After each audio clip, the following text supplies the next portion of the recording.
Shalom, saudara yang Tuhan Yesus Kristus kasihi. Berjumpa kembali dengan saya di channel ini, di mana hari ini kembali kita akan bersama-sama membaca dan merenungkan kebenaran firman Tuhan. Dan seperti biasa, sebelum kita akan membaca dan merenungkan kebenaran firman Tuhan, saya mengajak kita sekalian untuk berdoa, memohon tuntunan bimbingan Roh Kudus bagi kita sekalian, sehingga firman Tuhan hari ini memberkati kita semua. Mari kita berdoa.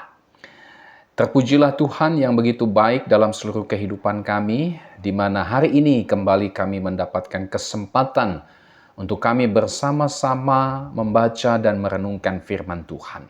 Mari Tuhan memberkati setiap kami, setiap Bapak Ibu Saudara yang melihat tayangan video ini. Kiranya Roh Kudus menjamah kami semua, sehingga firman Tuhan pada hari ini memberkati kami kembali. Terpujilah nama-Mu ya Tuhan, dalam nama Yesus kami berdoa. Haleluya. Amin.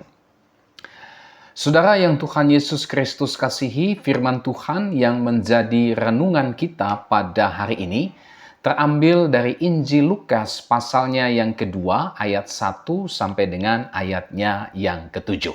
Saya akan membacakan bagian firman Tuhan ini. Pada waktu itu, Kaisar Agustus mengeluarkan suatu perintah menyuruh mendaftarkan semua orang di seluruh dunia. Inilah pendaftaran yang pertama kali diadakan sewaktu Kirenius menjadi wali negeri di Syria. Maka pergilah semua orang mendaftarkan diri masing-masing di kotanya sendiri. Demikian juga Yusuf pergi dari kota Nazaret di Galilea ke Yudea, ke kota Daud yang bernama Betlehem, karena ia berasal dari keluarga dan keturunan Daud, supaya didaftarkan bersama-sama dengan Maria tunangannya yang sedang mengandung. Ketika mereka di situ, tibalah waktunya bagi Maria untuk bersalin. Dan ia melahirkan seorang anak laki-laki, anaknya yang sulung, lalu dibungkusnya dengan lampin dan dibaringkannya di dalam palungan karena tidak ada tempat bagi mereka di rumah penginapan. Tidak ada tempat bagi mereka di rumah penginapan. Saudara yang Tuhan Yesus Kristus kasihi, tema renungan firman Tuhan pada hari ini adalah, adakah tempat bagi Yesus? Saudara, kita sudah membaca bagian firman Tuhan tadi yang berbicara tentang kelahiran Tuhan Yesus Kristus. Saudara, pada umumnya setiap pasangan suami istri pasti akan mempersiapkan kelahiran bayi mereka dengan sebaik-baiknya. Mereka pasti akan mempersiapkan baju-baju yang terbaik, tempat tidur yang baik, ruangan yang baik, aksesoris yang baik untuk menyambut kelahiran bayi mereka yang sebentar lagi akan dilahirkan. Yang jelas, saudara, mereka pasti akan mempersiapkan. Mereka semua pasti akan mengupayakan seluruh kebutuhan bayi tersebut, termasuk tempat yang layak bagi bayi tersebut. Tentu saja tidak ada orang tua yang menghendaki anaknya dilahirkan di tempat yang tidak layak. Setiap orang tua pasti akan mengusahakan, pasti akan mengupayakan anaknya lahir di tempat yang layak. Nah, saudara yang Tuhan Yesus Kristus kasihi, dalam firman Tuhan yang tadi sudah kita baca, di sini kita bisa melihat bagaimana Injil Lukas, dia menceritakan peristiwa kelahiran Tuhan Yesus. Saudara, sensus penduduk yang dilakukan oleh Kaisar Agustus ini mengharuskan Yusuf dan Maria, mereka harus meninggalkan kota Nazaret, lalu pulang ke kampung halaman Yusuf, itulah Betlehem. Kenapa? Karena rupanya Yusuf ini berasal dari keluarga dan keturunan Daud. Yusuf dilahirkan di kota Betlehem. Dan saudara, tentu saja bagi Yusuf dan Maria yang sedang hamil tua, perjalanan yang mereka harus tempuh dari Nazaret ke Betlehem ini jelas merupakan sebuah perjalanan yang tidak mudah. Karena jarak yang ditempuh dari Nazaret ke Betlehem ini sangatlah jauh. Apalagi saudara, Maria sedang dalam keadaan hamil tua, ya. Dan perjalanan yang mereka lakukan sangat jauh itu tentu saja membutuhkan biaya yang tidak sedikit, ya. Saudara yang Tuhan Yesus Kristus kasihi, ketika mereka sampai di Betlehem, Alkitab mencatat tibalah waktunya bagi Maria untuk melahirkan, ya. Tetapi ada persoalan yang mereka temui, saudara. Rupanya tidak ada tempat bagi mereka di rumah penginapan, sehingga pada akhirnya, saudara, Maria harus melahirkan di suatu tempat yang jelas saja tempat itu kemungkinan besar adalah tempat yang tidak layak. Kenapa? Karena rupanya setelah Maria melahirkan, Alkitab mencatat di dalam ayat yang ke-7, dia membaringkan bayi Yesus yang baru dilahirkan itu dalam palungan, ya. Saudara tahu palungan? Palungan adalah tempat makanan ternak. Saudara, dari sini kita bisa melihat bahwa ketika bayi Yesus yang sudah dilahirkan itu dibaringkan dalam palungan tempat makanan ternak, maka ini mengindikasikan dengan sangat jelas bahwa tidak ada tempat yang layak Yesus dilahirkan. Sehingga Yesus harus dibaringkan di dalam palungan tempat makanan ternak. Palungan bukanlah tempat untuk pembaringan bayi. Palungan bukanlah dibuat, dikhususkan untuk seorang bayi. Tidak. Palungan dibuat untuk menjadi tempat makanan ternak. Tetapi di tempat yang tidak semestinya itulah Tuhan Yesus dibaringkan setelah dia dilahirkan. Ini menunjukkan dengan jelas bahwa tempat Yesus dilahirkan adalah sebuah tempat yang tidak layak. Ya, tradisi menyebutkan bahwa Yesus lahir di sebuah kandang. Ada juga yang mengatakan bahwa Yesus dilahirkan di sebuah goa, tempat di mana hewan biasanya dikurung. Ya, tidak lebih, sama juga sih dengan kandang juga, ya. Tetapi yang jelas tempat itu adalah tempat yang tidak layak bagi seorang ibu melahirkan putranya yang baru dilahirkan tersebut. Selain itu, saudara, Alkitab juga mencatat bahwa bayi Yesus dibungkus dengan kain lampin. Ya, ayat 7 dan ayat 12. Saudara, tahukah kain lampin? Kain lampin itu, saudara, bukanlah sebuah pakaian yang dikhususkan untuk bayi. Kain lampin itu adalah kain kasar yang telah dikoyak untuk dijadikan kain pembungkus bayi Yesus. Ya, mungkin saja Maria dan Yusuf belum mempersiapkan apa-apa yang dibutuhkan untuk kelahiran putra mereka, Yesus Kristus.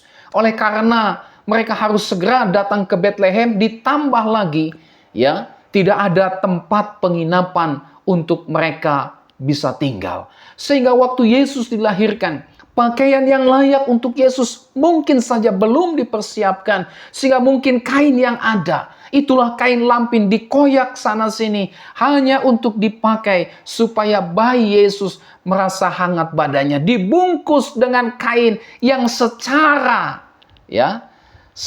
manusia tidak layak untuk dipakaikan kepada seorang bayi manusia. Dipakaikan kepada bayi Yesus.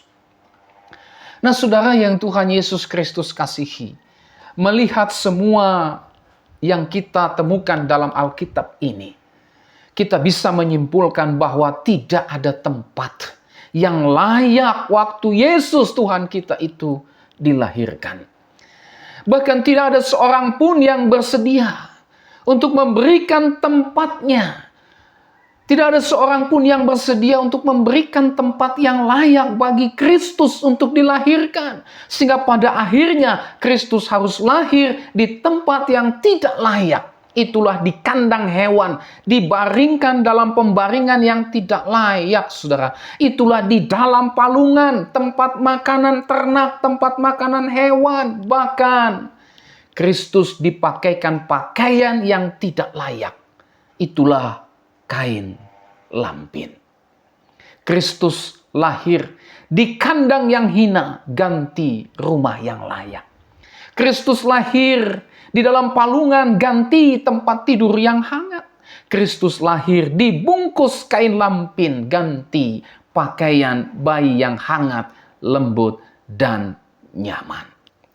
Saudara, tidak ada tempat yang layak bagi Yesus ketika dia dilahirkan. Yang ada hanyalah tempat yang tidak layak. Itulah sebuah kandang. Dia terbaring dalam palungan dan dia dibungkus dengan kain lampin saja.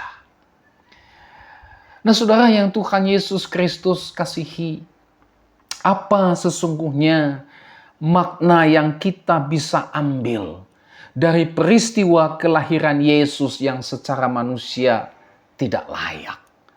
Apa makna yang bisa kita ambil dari peristiwa kelahiran Yesus, di mana dia tidak mendapatkan tempat yang layak selain hanya kandang, palungan, dan kain lampin? Apa saja maknanya? Yang pertama, saudara, makna yang kita bisa lihat dari peristiwa kelahiran Yesus yang tidak mendapatkan tempat yang layak ini adalah maknanya adalah penolakan dunia terhadap kedatangan Kristus, Sang Juru Selamat manusia berdosa. Saudara, Kristus Yesus lahir tanpa mendapatkan tempat yang layak. Ini menggambarkan penolakan dunia terhadap kedatangan Kristus, Sang Juru Selamat dunia. Saudara, jangan pikir waktu Yesus lahir, semua orang menyambut dan menerima dia, seperti yang umumnya kita lakukan pada perayaan Natal. Di dalam Alkitab kita bisa menemukan bahwa ada yang tidak suka dengan kelahiran Yesus. Contoh, Raja Herodes. Raja Herodes tidak senang dengan kelahiran Yesus, dan itu sebabnya dia berusaha untuk mencari Yesus dan membunuh Yesus. Ya, dan bagian ini, ya, peristiwa Kristus lahir di tempat yang tidak layak, ini menggambarkan atau ini maknanya bagi kita adalah sebuah penolakan yang dilakukan dunia terhadap kedatangan Kristus, Sang Juru Selamat dunia itu. Saudara, di dalam Yohanes 1 ayat 10 sampai dengan ayat 11 di situ dikatakan, Ia telah ada di dalam dunia dan dunia dijadikan olehnya, tetapi dunia tidak mengenalnya. Ia datang kepada milik kepunyaannya, tetapi orang-orang kepunyaannya itu tidak menerimanya. Tidak mengenal dia dan tidak menerimanya, menolak dia. Pertanyaannya, mengapa mereka menolaknya? Mengapa orang-orang kepunyaannya itu menolak kedatangan Kristus? Bukankah Kristus datang untuk membawa terang bagi mereka yang sedang hidup dalam kegelapan? Yohanes 1 ayat 4 sampai 5 mencatat, dalam Dia ada hidup dan hidup itu adalah terang manusia. Terang itu bercahaya di dalam kegelapan dan kegelapan itu tidak menguasainya. Tapi mereka justru menolak Dia. Mengapa mereka menolak Kristus yang datang membawa terang, membawa kelepasan bagi mereka yang hidup dalam kegelapan? Ya, Alkitab mencatat mereka menolak Kristus karena mereka lebih menyukai kegelapan daripada terang. Sebab perbuatan-perbuatan mereka jahat. Sebab barang siapa berbuat jahat, membenci terang dan tidak datang kepada terang itu, supaya perbuatan-perbuatannya yang jahat itu tidak nampak. Yohanes pasal 3 ayat 19 sampai dengan ayat 20. Inilah yang menjadi alasan penolakan mereka kepada Kristus, sehingga mereka tidak memberikan tempat yang layak bagi Kristus. Kenapa? Karena mereka hidup dalam kegelapan. Mereka menyukai kegelapan daripada terang. Ya. Nah, saudara yang Tuhan Yesus Kristus kasihi, pelajaran penting yang kita bisa ambil dari bagian ini adalah Kristus tidak akan pernah mendapatkan tempat dalam hati dan hidup kita kalau kita masih hidup dalam kegelapan dosa. Saudara, Kristus tidak akan pernah mendapatkan tempat dalam hati dan hidup kita kalau kita masih menyukai, ya. Kita masih menyukai, kita masih mencintai dosa. Kita masih senang hidup dalam hawa nafsu dan kenikmatan duniawi. Kristus tidak akan pernah lahir kalau hati kita, hidup kita mencintai, menyukai dosa, mencintai, menyukai hawa nafsu dan kenikmatan dunia ini, saudara. Kristus tidak akan mendapatkan tempat dalam hati dan hidup kita. Karena hati dan hidup kita itu sudah diisi dan ditempati oleh dosa-dosa kita. Oleh setiap keinginan daging kita. Oleh setiap hawa nafsu kita. Oleh setiap kepentingan-kepentingan diri kita. Dipenuhi oleh cinta akan dunia ini. Bahkan, ya, Kristus tidak akan pernah mendapatkan tempat dalam hati kita ketika iblis, setan, dan roh-roh jahat bercokol di dalam hati dan kehidupan kita. Nah, oleh sebab itu, saudara, selama kita masih menyukai hidup dalam kegelapan, selama kita masih mencintai dosa dan kenikmatan dunia ini, selama kita masih menyukai perbuatan-perbuatan kegelapan yang bersumber dari setan, selama kita masih menyukai dan mempraktekkan praktek-praktek okultisme, maka jangan pernah kita bermimpi bahwa Kristus akan mendapatkan tempat dalam hati dan hidup kita. Jangan pernah kita bermimpi Kristus akan mendapatkan tempat dalam hati dan hidup kita kalau kita masih menyukai hidup dalam kegelapan dosa. Tak peduli, saudara rajin ke gereja, saudara rajin melayani Tuhan, tetapi hati saudara masih mencintai, masih menyukai kehidupan dalam kegelapan dosa, maka itu semua hanyalah tameng, maka itu semua hanyalah sebuah aktivitas saja, hanya sebuah program, hanya sebuah kegiatan yang tidak bermakna apapun dalam kehidupan saudara. Ya, percuma kita rajin gereja, percuma kita datang beribadah, percuma kita melayani Tuhan, melakukan semua aktivitas dan kegiatan pelayanan kalau kita masih hidup dalam kegelapan, masih menyukai hidup dalam kegelapan dosa, masih mencintai dunia ini, masih terlibat dengan kuasa-kuasa kegelapan, kuasa setan-setan. Kristus tidak pernah ada di dalam hati kita. Tidak ada tempat bagi Kristus dalam hati dan hidup kita. Kita akan terus hidup dalam kegelapan dosa sampai pada akhirnya kita binasa karena dosa-dosa kita. Yang kedua, saudara, Kristus Yesus lahir tanpa mendapatkan tempat yang layak. Apa maknanya? Maknanya adalah kasih Kristus untuk menyelamatkan kita, yang menyadari keberdosaan kita dan ketidaklayakan kita di hadapan Allah. Saudara, Kristus Yesus, dia lahir dalam kandang yang hina. Dia lahir dalam palungan. Dia dibungkus dengan kain lampin. Tidak ada tempat yang layak bagi kelahiran Kristus. Ini menggambarkan kasih Kristus untuk menyelamatkan kita, yang menyadari keberdosaan kita dan ketidaklayakan kita di hadapan Allah. Saudara, Kristus dia rela dilahirkan di sebuah kandang. Kristus dia rela dibaringkan di sebuah palungan, di tempat makanan ternak. Kristus dia rela dibungkus dengan kain lampin, kain yang tidak layak, kain yang tidak pantas, bahkan sebuah kain yang tidak diperuntukkan untuk seorang bayi yang baru dilahirkan. Kristus rela menerima itu semua. Kristus rela menjalani itu semua. Kenapa? Karena kasih-Nya yang begitu besar bagi setiap kita yang menyadari keberdosaan kita dan ketidaklayakan kita di hadapan Allah. Saudara, ketika kita menyadari keberdosaan kita, ya, ketika kita menyadari ketidaklayakan kita di hadapan Allah, Tidak ada yang kita bisa banggakan di hadapan Tuhan untuk menyelamatkan diri kita dari dosa-dosa kita, termasuk perbuatan baik kita, perbuatan saleh kita. Kita sadari bahwa itu semua tidak layak untuk menyelamatkan kita dari dosa dan murka Tuhan. Alkitab berkata, kesalehan kita seperti kain kotor. Kita sadar bahwa itu semua tidak bisa membebaskan kita dari kuasa dan kutuk dosa. Maka kita pasti akan berpaling kepada Kristus.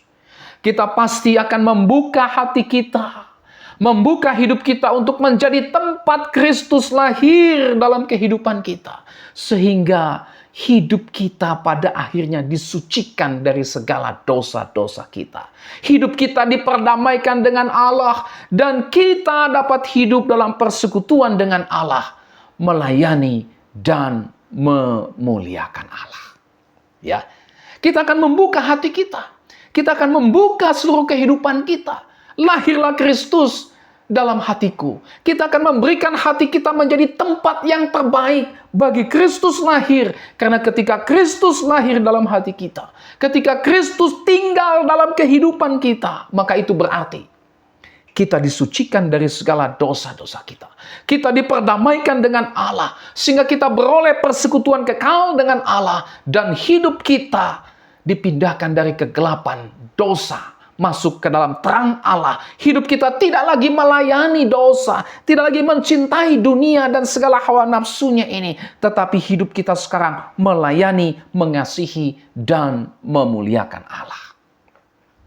Saudara, Kristus rela datang dalam segala kerendahan, dalam segala kehinaan. Untuk apa?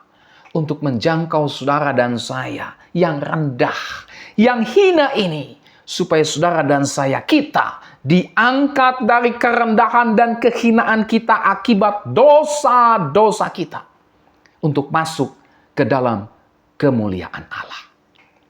Alkitab berkata dalam 2 Korintus 8 ayat 9, karena kamu telah mengenal kasih karunia Tuhan kita Yesus Kristus, bahwa Ia yang oleh karena kamu menjadi miskin, sekalipun Ia kaya, supaya kamu menjadi kaya oleh karena kemiskinannya. Saudara, Tuhan Yesus rela. Dia lahir di kandang yang hina.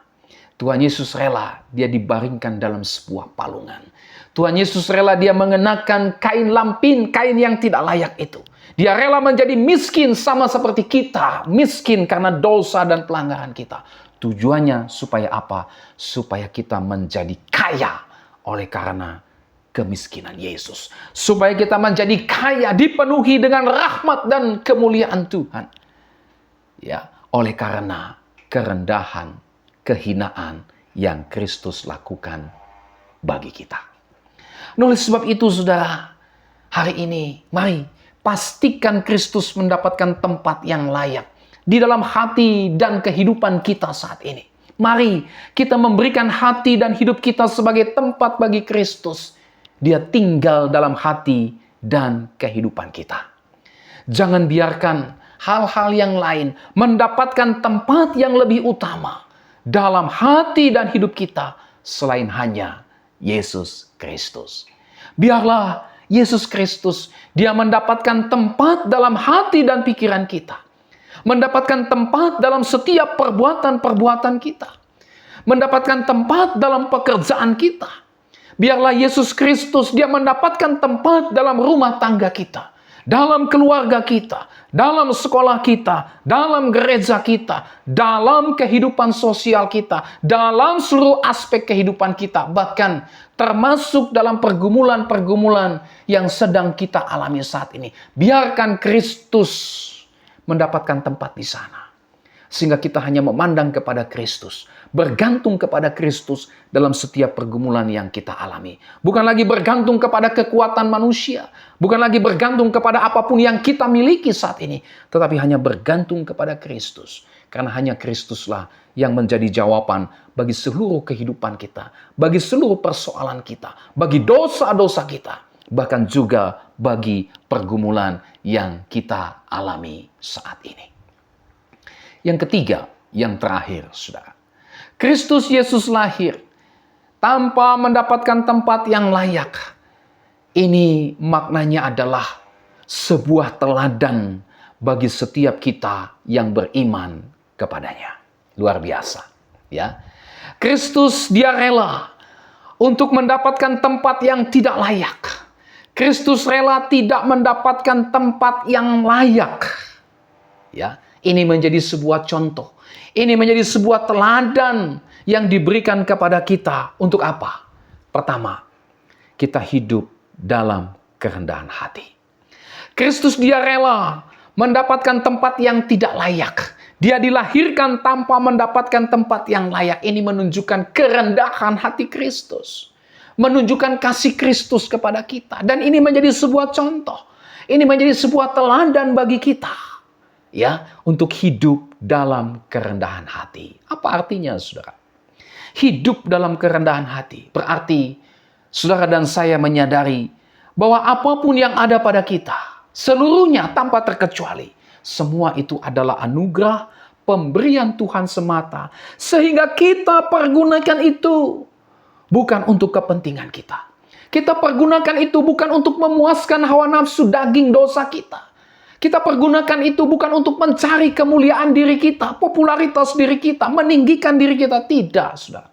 Semua yang kita peroleh, yang adalah anugerah pemberian Allah itu dalam diri kita, kita pergunakan itu hanya untuk memuliakan Tuhan. Sehingga di sepanjang kehidupan kita, kita tidak akan berani untuk menonjolkan diri kita. Kita tidak akan berani untuk membanggakan siapa kita. Kenapa? Karena kita sadar bahwa semua yang kita terima adalah pemberian, adalah anugerah. Bahkan persembahan yang nominal seberapapun yang kita berikan kepada Tuhan, besar atau kecil, kita tetap akan memberikan dengan kerendahan hati. Karena kita sadar, apa yang kita beri juga berasal daripada Tuhan.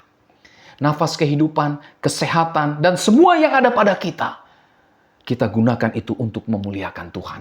Bukan untuk meninggikan diri kita atau untuk mencari pujian yang sia-sia. Tapi semua itu kita gunakan untuk memuliakan Tuhan. Teladan inilah yang kita contoh dari kerendahan hati Yesus. Dia rela mendapatkan tempat yang tidak layak. Ini menunjukkan kerendahan hatinya. Supaya kita pun belajar untuk meneladani kerendahan hati Yesus. Jadi saudara, apapun yang ada pada saudara saat ini, jangan sombong. Semua itu adalah anugerah. Semua itu adalah pemberian Tuhan. Pakai itu, pergunakan itu untuk hormat dan kemuliaan bagi Tuhan semata. Teladan yang kedua, itulah siap ditolak oleh dunia ini. Ya, tadi kita sudah melihat, tidak ada seorang pun yang bisa menyediakan tempat bagi Yesus. Kenapa? Dunia menolaknya. Saudara, dunia yang membenci dan menolak Kristus pasti juga akan membenci dan menolak kita yang adalah para pengikut Kristus.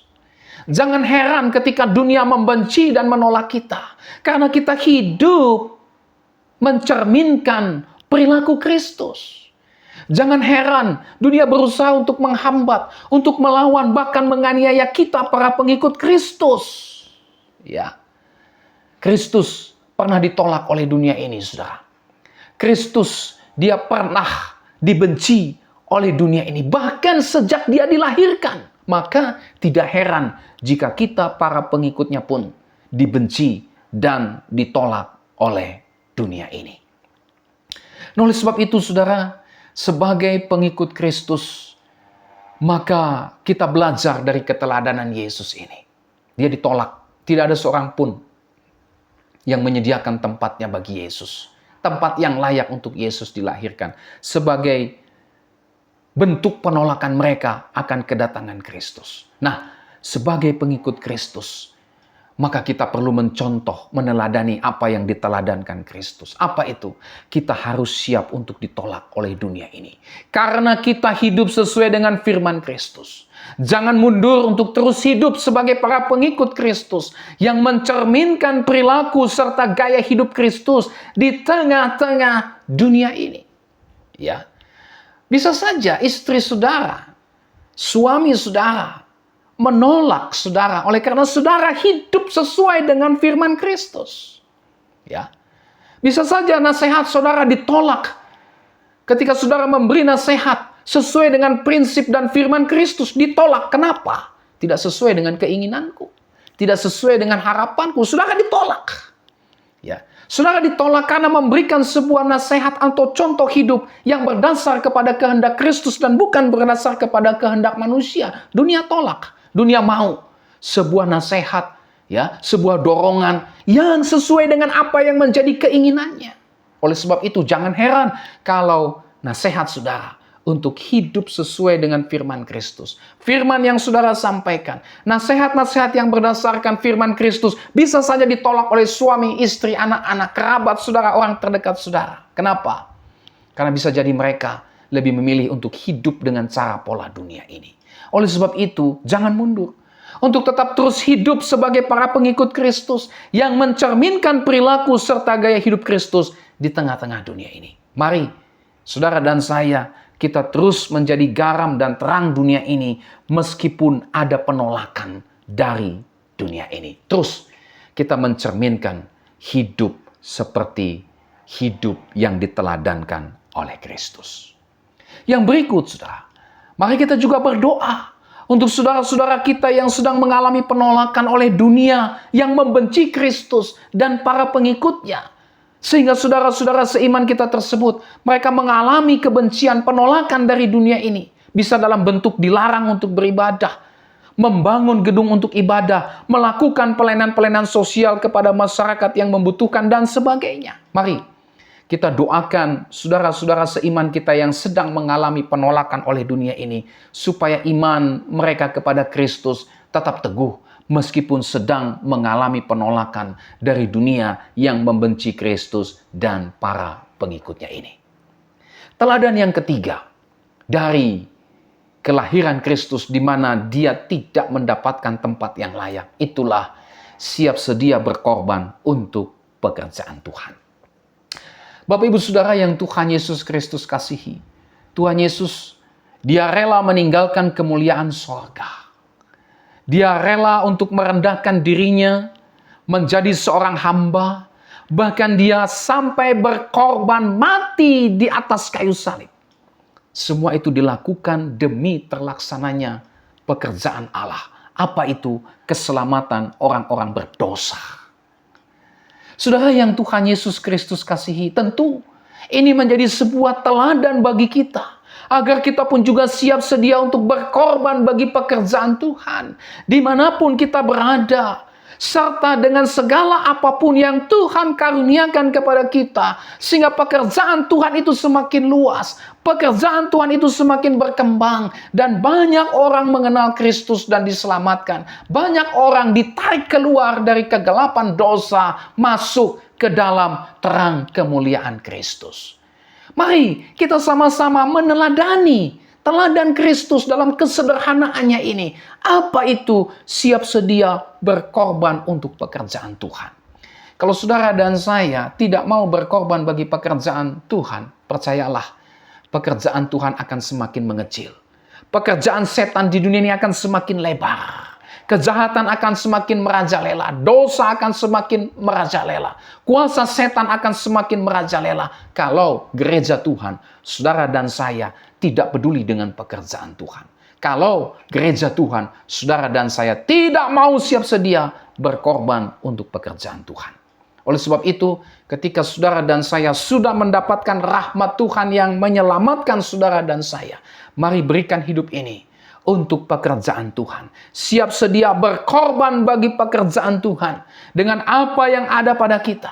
Dengan semua yang Tuhan karuniakan kepada kita. Mari kita siap sedia berkorban bagi pekerjaan Tuhan. Dukung pekerjaan Tuhan melalui doa kita, melalui aksi kita, melalui semua apa yang ada pada kita. Supaya pekerjaan Tuhan semakin luas. Supaya pekerjaan Tuhan semakin berkembang. Ya, banyak keluarga-keluarga yang diselamatkan dari kuasa dosa, dari cengkraman kuasa setan-setan.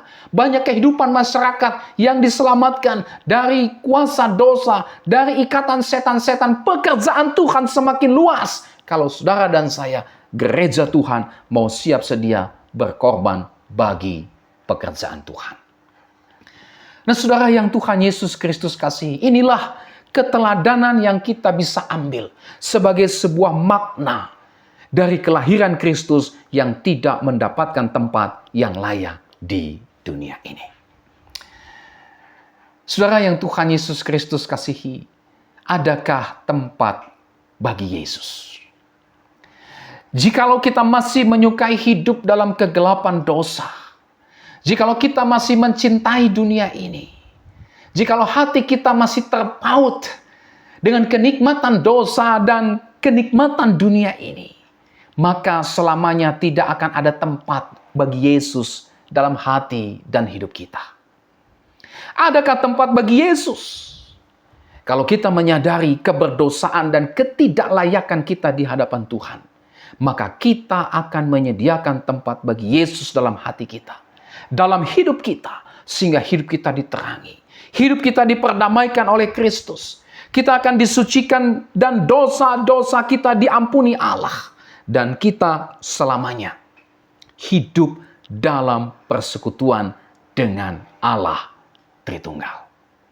Adakah tempat bagi Yesus? Jika hati dan hidup kita menjadi tempat bagi Yesus, maka Kristus akan memimpin seluruh kehidupan kita. Sehingga apapun yang kita lakukan, apapun yang kita kerjakan di sepanjang kehidupan kita di dunia ini, semuanya akan selaras dengan pimpinan dan kehendak Kristus. Sehingga nama Tuhan dipermuliakan.